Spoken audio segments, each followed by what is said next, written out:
Je suis ravi de vous accueillir. Je remercie très chaleureusement les 3 intervenants qui ont accepté d'y participer, messieurs Hubac, Torossian et Cabassu, dont vous avez les grades et qualités sur la slide qui est affichée à l'instant. Donc cet atelier complète 2 autres ateliers qui seront consacrés à la présentation des ressources sur les niveaux collège et lycée qui auront lieu jeudi après-midi et vendredi après-midi. La place qui a été donnée à la présentation des ressources dans le grand forum des mathématiques vivantes est bien à l'auteur des enjeux de formation et d'accompagnement des enseignants dans le cadre du plan mathématique. Je vous propose de rentrer dans le vif du sujet par une première question posée à monsieur Hubac. Bonjour Monsieur Hubac. Donc, le ministère publie depuis 3 ans des guides de référence pour l'enseignement dans le premier degré. Quels sont les objectifs de cette collection et comment le guide pour enseigner les nombres, le calcul et la résolution de problèmes OCP s'insère-t-il dans cette collection? Bonjour à tous. Merci pour cette question. Vous avez utilisé le terme de guide de collection, pour évoquer cette série de guides que nous publions depuis effectivement maintenant quelques années. Et je crois que le terme est vraiment approprié à l'enjeu, aux objectifs, aux ambitions que le ministère porte avec cette série de guides dont je vais essayer de dégager les principaux objectifs. Peut-être aussi une spécificité puisque ce sont des guides qui pour l'instant portent sur le premier degré, priorité du ministre Jean-Michel Blanquer, et donc une collection qui a trois principaux objectifs. Le premier qui est de répondre à un vrai enjeu de renforcement des savoirs liés aux fondamentaux français, mathématiques avec ce guide-là, et puis à venir aussi respecter autrui. Deuxième objectif, c'est l'adossement, et je le remarque là à l'écran, c'est écrit en noir sur le document lui-même, l'adossement de ces guides à un état de la recherche et de la comparaison internationale.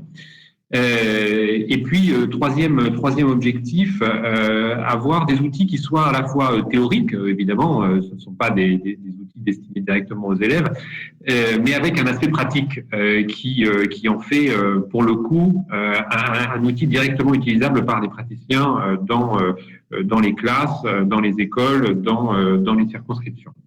Donc nous avons publié jusqu'à présent 4 guides en français sur la lecture et l'écriture en maternelle et en CP et en CE1, 3 sur la lecture et l'écriture, 1 sur le vocabulaire. Nous avons publié aussi un premier volume d'une grammaire dont le second volume est à paraître bientôt, et puis donc à l'automne dernier ce guide mathématique qui inaugure une série pour les mathématiques entre guillemets, et dont on parlera un peu plus avant ensuite. Et donc il s'agissait aussi non pas dans une logique parallèle entre le français et les mathématiques, mais en tout cas de combler là aussi une sorte de manque. Donc, une collection ambitieuse, pratique et utile à la fois, et avec un guide, pour le coup, pour enseigner les nombres, le calcul et la résolution de problèmes en OCP qui correspond à l'ensemble des enjeux de ces guides. Peut-être une précision quand même, et comme tout le monde l'aura remarqué, évidemment, il ne s'agit pas d'un guide qui couvre l'ensemble du programme de mathématiques OCP, mais qui concerne bien ce qui est spécifié dans son intitulé, comme les guides de français ne couvrent pas l'intégralité des programmes de français de l'école élémentaire. Merci Monsieur Hubac. Monsieur Torossian, ce guide pour les mathématiques publié en novembre dernier, finalement, est-ce un livre pour enseigner, un traité de didactique ou un outil pédagogique, ou alors un peu tout ceci à la fois? Votre micro, Monsieur Torossian. Fabien, je vous reconnais bien. Votre question comme il y a de la malice dans votre question. Alors évidemment, ce guide, c'est tout ça à la fois et c'est sans doute autre chose.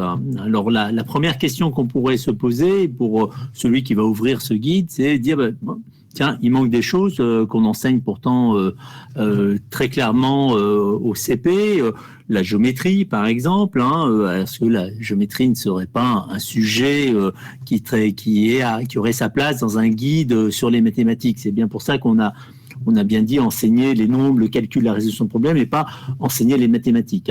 Donc, bien entendu, ce guide s'est concentré un petit peu sur des sujets qui nous ont paru importants.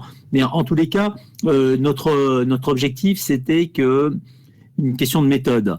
On souhaitait qu'il soit concret, qu'il donne des pistes très pratiques pour les professeurs, pour les étudiants éventuellement, pour les parents, voire. Il est facilement accessible sur Internet. On voulait aussi qu'il soit une sorte de ressource utilisable dans les classes et en formation. Il propose par exemple des progressions type, des repères de progression par période.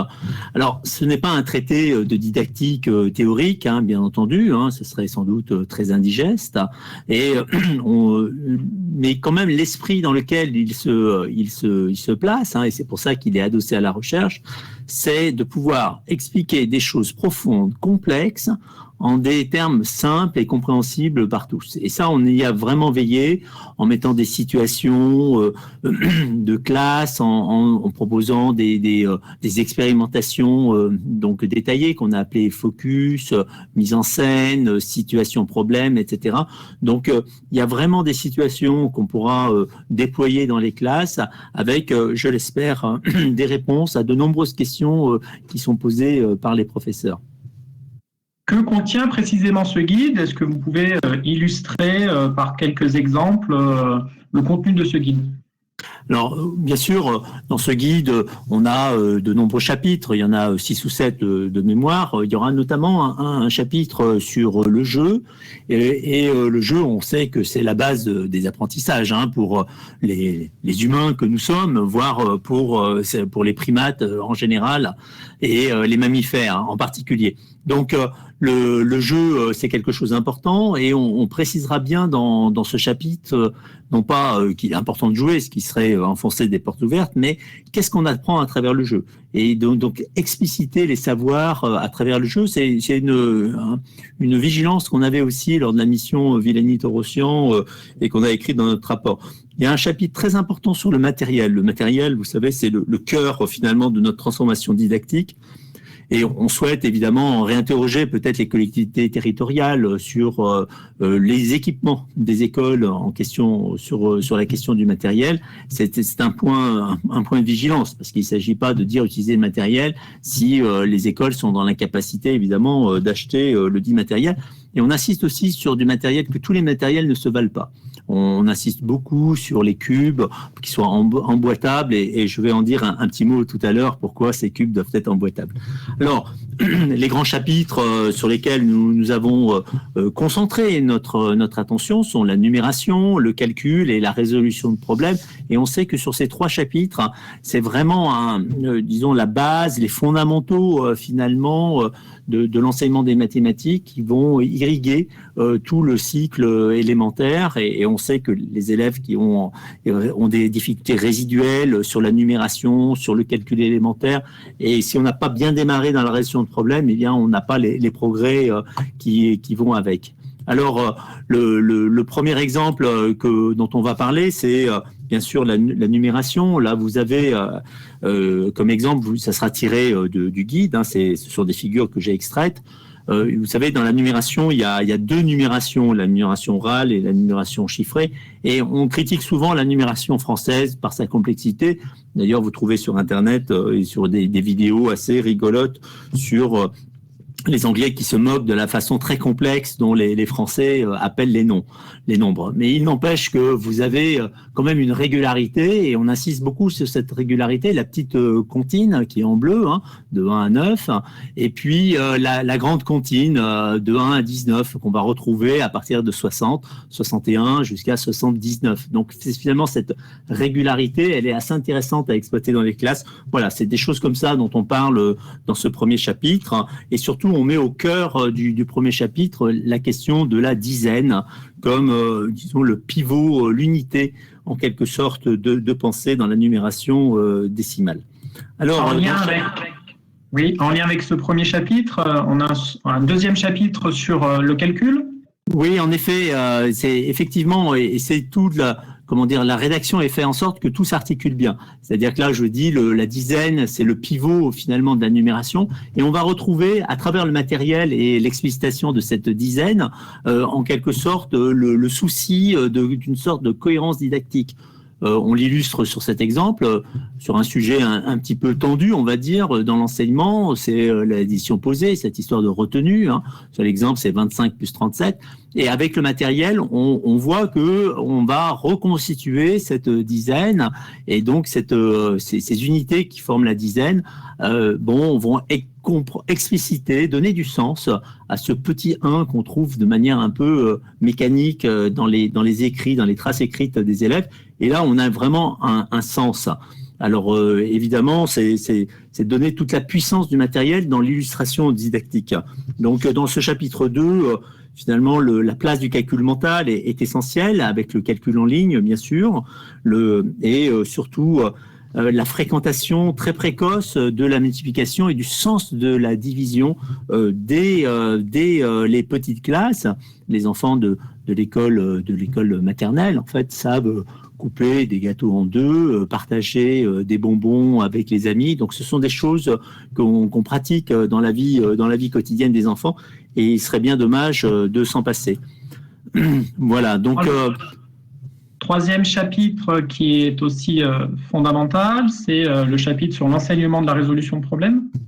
Voilà, donc ce chapitre sur la résolution de problèmes, il y a 3 focales. La première, c'est réinvestir en quelque sorte la numération, le calcul, les représentations pour la résolution de problèmes. L'exemple que vous avez sous les yeux, qui consiste à additionner en fait tout simplement 16 billes bleues avec 25 billes rouges, il se fait à travers le matériel, les représentations finalement de la chiffrée en fait de la numération. C'est un problème de numération en vérité. Si on regarde bien de quoi il s'agit, c'est un calcul à travers la numération. Et donc c'est l'illustration finalement que si on prend bien les choses, on peut réexploiter la numération, le calcul dans la résolution de problèmes, chose qui évidemment n'est pas très surprenante. Donc le deuxième exemple, c'est évidemment, disons, donner cette puissance de la base 10 en quelque sorte dans la pensée de l'élève. La deuxième focale, je disais qu'il y avait 3 focales, c'est cette progression intellectuelle qu'on met au cœur finalement de la manipulation. C'est qu'on va passer progressivement d'objets 3D très proches de la réalité à des objets 3D mais disons tangibles, figuratifs. C'est ces fameux cubes dont je vous parlais tout à l'heure, et j'insiste beaucoup sur le fait que ces cubes doivent être emboîtables justement pour constituer ces barres, et le fait d'emboîter les cubes, ça recrée en quelque sorte, ça préfigure l'opération qui est en fait l'addition ici. Donc dans un deuxième temps, ces objets de dimension 3 se représentent dans des dessins de dimension 2 qu'on aura tendance à progressivement à rendre figuratifs. C'est le deuxième passage, c'est ce qu'on va appeler le mode imagé. Et puis le troisième niveau va être le niveau symbolique, l'écriture finale mathématique avec des chiffres, le signe plus, le signe égal qu'on va introduire progressivement. Et donc cette progression, alors, ce dessin lui-même très précis est tiré ça a été inspiré par les travaux de Monica Nigoy, mais en tous les cas c'est pour montrer cette progression intellectuelle à travers le matériel, ce que moi j'appelle en fait une chute dimensionnelle, et on ira jusqu'à la dimension 1 qu'on va retrouver au niveau du collège et du lycée avec la droite réelle, les nombres placés sur la droite. Donc en quelque sorte on passe de la 3D, la 2D à la 1D in fine, et donc c'est finalement notre contribution majeure dans ce guide et dans cette partie résolution de problèmes, c'est de nous intéresser au passage 2-dimensionnel finalement des représentations, et ce qui va nous amener en fait progressivement à utiliser des schémas des schémas de dimension 2, plus précisément des rectangles, fondés sur une intuition des mammifères, qui est qu'on a une perception intuitive des longueurs. Les mammifères savent additionner des longueurs. On est très mauvais dans la gestion des surfaces intellectuellement, mais enfin on est très bon, nous, tous les humains, sur la gestion des longueurs. Et cette idée de gérer les longueurs, ça permet de gérer en fait les proportions. En fait, l'œil est complètement adapté à cette histoire de proportions. Alors, donc, quelle place justement donner au schéma en barre dans le guide? Eh bien, cette place, elle est importante puisque, comme je vous dis, on se base sur des perceptions naturelles des humains, hein, enfin pas uniquement des enfants, hein, sur ces représentations où on garde la proportion. Et ce qui est intéressant en vérité, c'est que tous les problèmes qu'on va fréquenter au CP, là je donne sur cette slide, je ne sais pas si vous avez à lire deux exemples, deux énoncés différents, qui vont avoir la même résolution d'un point de vue schématique. Alors ça, c'est très intéressant parce qu'on a un seul outil qui va être une sorte de boîte universelle. Alors, pas pour tous les problèmes, bien entendu. Hein. On va pas résoudre des problèmes de géométrie ou des problèmes, disons algorithmiques, par exemple, ou de cardinalité. Ça va être vraiment typiquement les problèmes arithmétiques, gaussiens qu'on va appeler et qu'on va retrouver en fait jusqu'au collège, jusqu'au système d'équations, deux équations à deux inconnus. Donc ça, c'est typique en fait d'une méthode didactique assez importante à travers la modélisation pour permettre une meilleure compréhension mathématique des problèmes de dimension 1. Alors, ce qui est assez intéressant, c'est que ces éléments figuratifs vont se retrouver à permettre de résoudre plus facilement des problèmes qui sont considérés comme très compliqués, qui sont des problèmes, on va dire, de comparaison, des problèmes de trouver en quelque sorte une différence. Donc là, on va matérialiser un petit peu la différence sur cet exemple. C'est typiquement les exemples les plus difficiles du CP, où on va avoir, par exemple, Lucie a 37 billes, Léo a 6 billes de plus que Lucie. Vous voyez, d'un point de vue linguistique, c'est assez complexe. Combien de billes a Léo? Alors, on imagine bien que Léo a un peu plus de billes. Et le fait d'avoir représenté et modélisé la situation, eh bien, on va se retrouver dans une situation connue parce qu'on aura beaucoup travaillé le 37 plus 6 et donc on saura que la réponse c'est 43. Voilà, c'est un petit peu ça ce qu'on va retrouver dans le guide de résolution de problèmes, est avec un continuum et une stratégie en fait autour, j'en dirai peut-être un petit mot à la fin, mais autour de la didactique de la variable qui pose vraiment des problèmes, notamment au niveau du collège. Merci, Monsieur Torossian. On voit bien là sur la fin de votre propos la puissance de la schématisation en barre notamment. Alors, Monsieur Hubac, le guide CP, il est destiné à la fois aux professeurs des écoles, mais aussi aux formateurs. Comment peut-il être utilisé dans le cadre des formations mises en œuvre en académie, en département, en circonscription et jusqu'aux écoles? Alors, la première chose que je souhaiterais dire, c'est que la première vocation du guide n'est pas de décorer les bureaux comme on peut le voir derrière moi ou derrière Charles Torossian. Il se trouve qu'il est dans mon bureau depuis sa parution et ce n'est pas spécifiquement destiné à cet événement du Grand Forum. Plus sérieusement, on a bien un outil qui est un outil qui a été construit comme un outil de formation. Alors évidemment, il peut être d'abord un outil de formation individuelle, mais ce n'est pas forcément l'usage le plus efficace qu'on imagine. On est plutôt sur un outil qui demande à la fois un accompagnement, c'est-à-dire que les formateurs soient même formés à cet outil et qu'ils puissent accompagner les professeurs des écoles dans son appropriation et qui mobilise un collectif au niveau d'une école ou au niveau d'une circonscription, d'un réseau d'écoles. Et partant de ce principe-là, dont la place finalement au sein de la formation, cet outil est bien déterminé à un niveau qui est suffisamment stratégique pour que ça puisse avoir un effet levier. Alors c'est le niveau académique typiquement, et c'est le niveau départemental plus spécifiquement concernant le premier degré.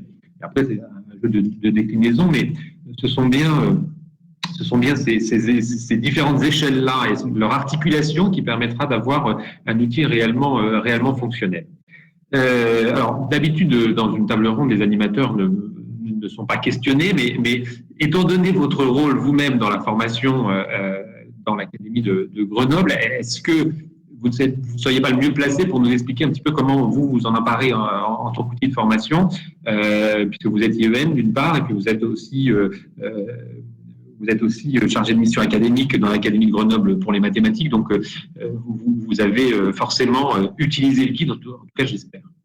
Je vous le confirme. Alors effectivement, en tant que chargé de mission académique pour les mathématiques sur l'Académie de Grenoble, on a visé les deux publics que vous avez cités en termes de formation. Tout d'abord, les référents mathématiques de circonscription. On en a plus d'une centaine à l'échelle de l'Académie de Grenoble, de manière à ce qu'ils puissent s'approprier l'esprit du guide et viser ensuite une transposition dans la formation et l'accompagnement des professeurs des écoles.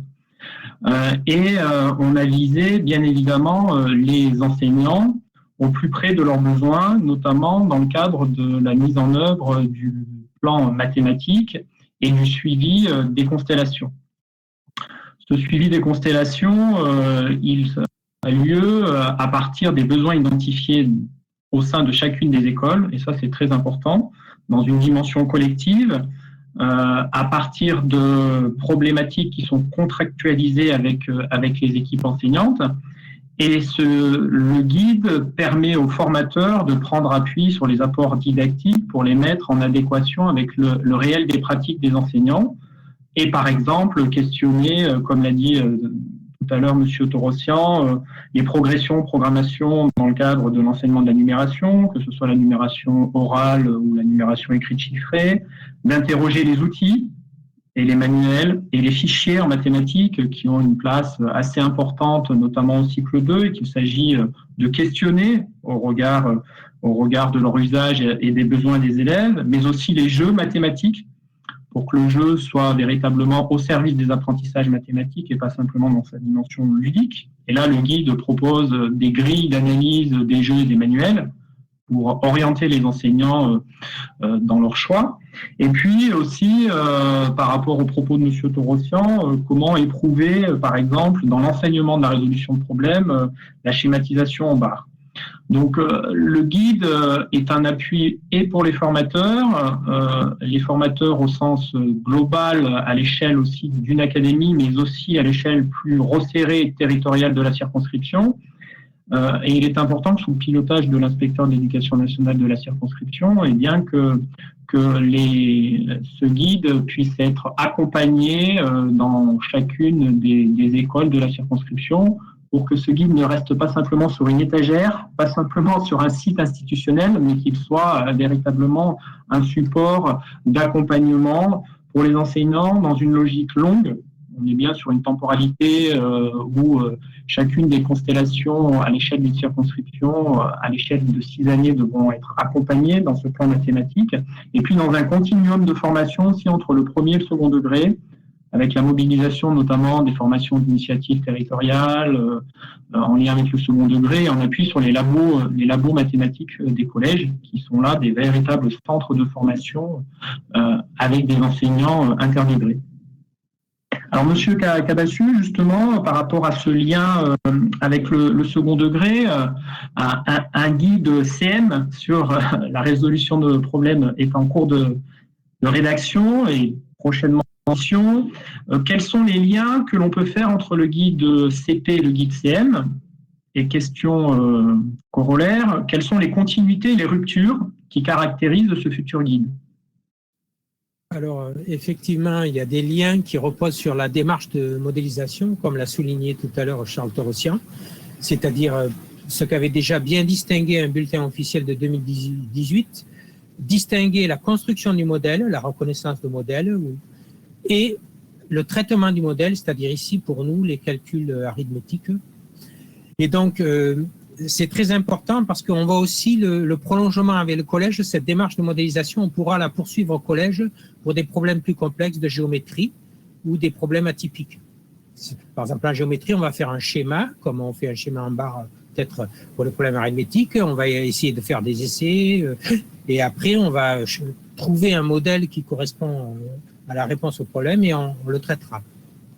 Alors, l'évolution qu'il y a entre les deux guides, c'est sur les variables des énoncés de problème. Donc, on a d'abord des variables qui sont liées à la représentation de l'énoncé.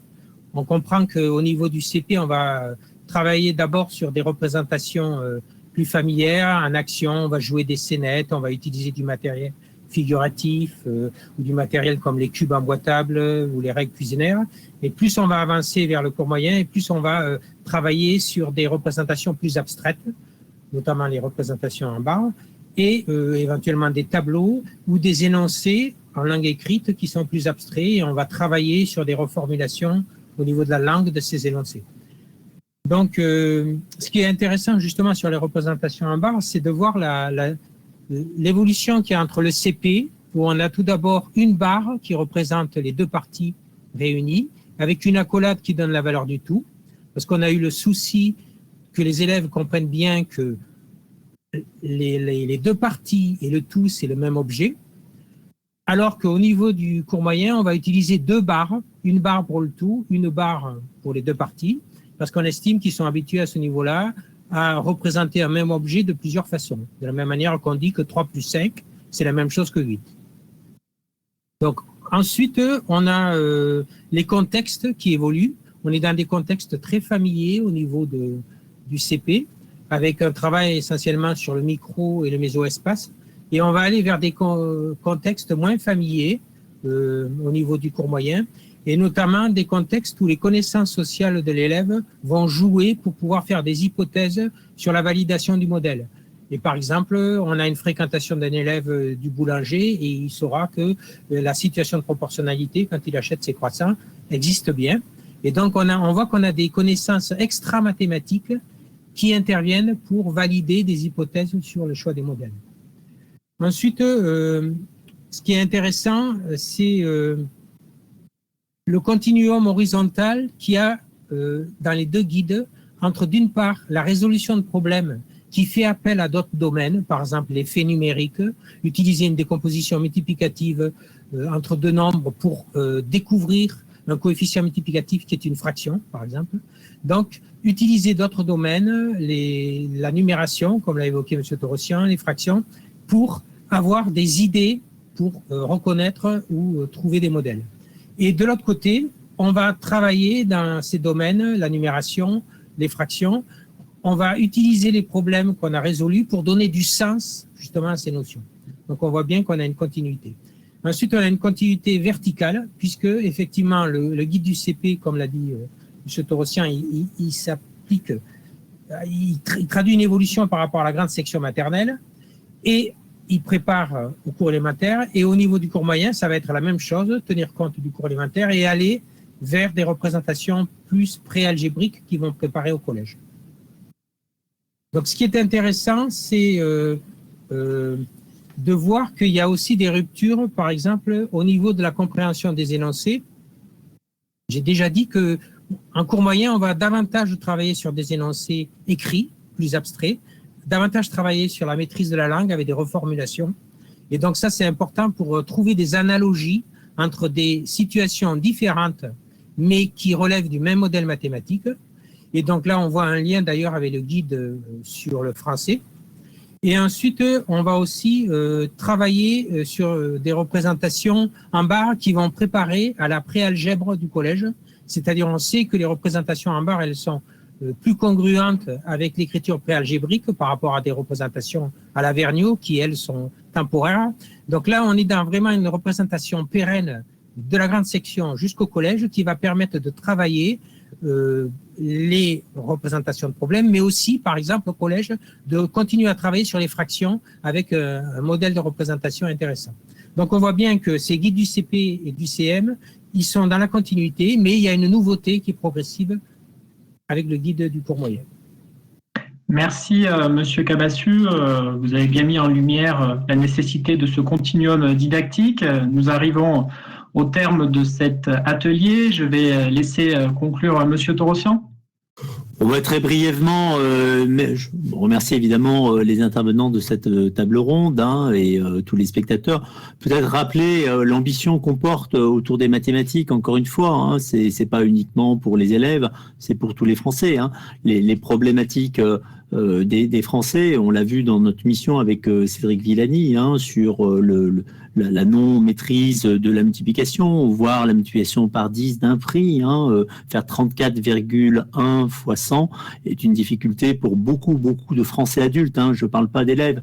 Et cette difficulté, en fait, elle renvoie à des difficultés qui se sont installées à l'école primaire, sans doute, et il faut nous réinterroger collectivement sur la source un petit peu de ces difficultés au cœur de la multiplication, des notions de décimaux, des notions de fractions. Et toutes ces choses sont très compliquées à enseigner au niveau du CM, et c'est pour ça que notre stratégie aujourd'hui, c'est de préparer le terrain pour permettre plus facilement l'acquisition de ces paliers, en quelque sorte, qu'on connaît bien, et notamment le palier en 4e du fameux X qui a traumatisé des millions de Français. Il suffit d'écouter son voisin parfois nous rappeler combien il a souffert sur cette variable X. Et réconcilier les Français avec les mathématiques, c'est l'ambition qu'on porte dans ce plan maths, c'est le sens de ce grand forum des mathématiques vivantes, c'est le sens de tous les efforts que le ministère de l'Éducation nationale fait sur la question de la formation. Sans doute qu'il faut faire encore plus, bien entendu, on l'entend, chaque chose en son temps, c'est une action qui dure pendant plusieurs années, et c'est dans laquelle on s'inscrit parce que le temps de l'éducation, c'est le temps long, et le temps de la formation des esprits, c'est quelque chose qui va prendre de nombreuses années. Donc, on est dans la continuité. Merci beaucoup, messieurs, pour vos interventions et la qualité de celles-ci. Merci à tous les participants. Vous étiez encore quasiment 300 à nous suivre sur cet atelier. Nous vous souhaitons une bonne poursuite du Grand Forum des mathématiques vivantes et une très bonne fin de journée. Merci, à bientôt.